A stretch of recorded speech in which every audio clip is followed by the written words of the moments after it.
एक राष्ट्र के रूप में भी हमारे लिए बहुत बड़ी क्षति है। विभाजन के उस दौर में बहुत कुछ खोकर भारत आना और यहाँ जीवन के हर क्षेत्र में उपलब्धियां हासिल करना, ये सामान्य बात नहीं है। अभावों और संघर्षों से ऊपर उठकर कैसे ऊंचाइयों को हासिल किया जा सकता है, उनका जीवन ये सीख भावी पीढ़ी को देता रहेगा। एक नेक इंसान के रूप में, एक विद्वान अर्थशास्त्री के रूप में और रिफॉर्म्स के प्रति समर्पित लीडर के रूप में उन्हें हमेशा याद किया जाएगा। एक अर्थशास्त्री के रूप में उन्होंने अलग अलग स्तर पर भारत सरकार में अनेक सेवाएं दी। एक चुनौतीपूर्ण समय में उन्होंने रिजर्व बैंक के गवर्नर की भूमिका निभाई। पूर्व प्रधानमंत्री भारत रत्न श्री पीवी नरसिम्हा राव जी की सरकार के वित्त मंत्री रहते हुए उन्होंने वित्तीय संकट से घिरे देश को एक नई अर्थव्यवस्था के मार्ग पर प्रशस्त किया। प्रधानमंत्री के रूप में देश के विकास में और प्रगति में उनके योगदान को हमेशा याद किया जाएगा। जनता के प्रति, देश के विकास के प्रति उनका जो कमिटमेंट था, उसे हमेशा बहुत सम्मान से देखा जाएगा।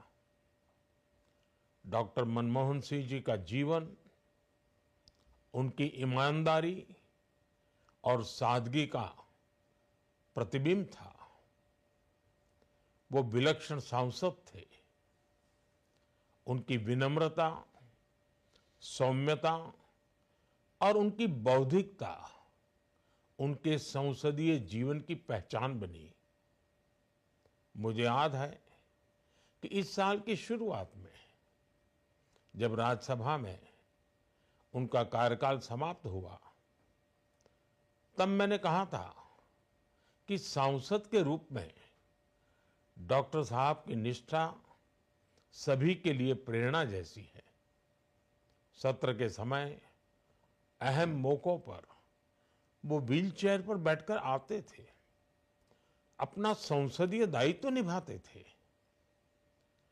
दुनिया के प्रतिष्ठित संस्थानों की शिक्षा लेने और सरकार के अनेक शीर्ष पदों पर रहने के बाद भी वो अपनी सामान्य पृष्ठभूमि के मूल्यों को कभी भी नहीं भूले।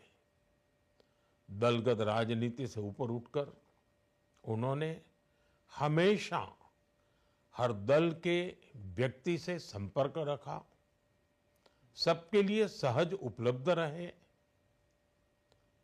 जब मैं मुख्यमंत्री था, तब डॉक्टर मनमोहन सिंह जी के साथ राष्ट्रीय और अंतर्राष्ट्रीय अनेक विषयों पर उनसे खुले मन से चर्चाएं होती थी। यहाँ दिल्ली आने के बाद भी मेरी उनसे समय समय पर बात होती थी, मुलाकात होती थी। मुझे उनसे हुई मुलाकातें, देश को लेकर हुई चर्चाएं हमेशा याद रहेगी। अभी जब उनका जन्मदिन था, तब भी मैंने उनसे बात की थी। आज इस कठिन घड़ी में मैं उनके परिवार के प्रति अपनी संवेदनाएं व्यक्त करता हूं। मैं डॉक्टर मनमोहन सिंह जी को सभी देशवासियों की तरफ से श्रद्धांजलि अर्पित करता हूं।